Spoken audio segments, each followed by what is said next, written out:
সামাজিক যোগাযোগ মাধ্যমে খোলামেলা মন্তব্য ও ব্যক্তিগত জীবন নিয়ে প্রকাশ্যে কথা বলে প্রায়ই আলোচনায় আসেন মডেল সামান্থা সুমি। এবার তিনি আলোচনায় এসেছেন একজন বিশেষ পছন্দের পুরুষ সঙ্গী খুঁজে পাওয়ার ইচ্ছা জানিয়ে। সম্প্রতি একটি ভিডিওতে সামান্থা বলেন, আমি এমন একজন ছেলেকে খুঁজছি যার মাসিক ইনকাম কমপক্ষে 10 লাখ টাকা। এছাড়াও তিনি মন্তব্য করেন, বাংলাদেশে আজকালকার সব ছেলেই 2 নম্বর। আমার চোখের সামনে ভালো কোনো ছেলে পড়ে না।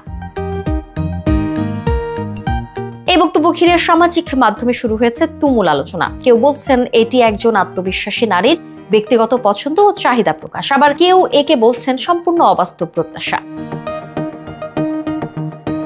আবার অনেকেই মনে করছেন এটি ভাইরাল হবার কৌশল, ট্রেন্ড ধরতে এমন বক্তব্য উদ্দেশ্যমূলকভাবে দেয়া হয়েছে বলেও অনেকে মন্তব্য করেছেন।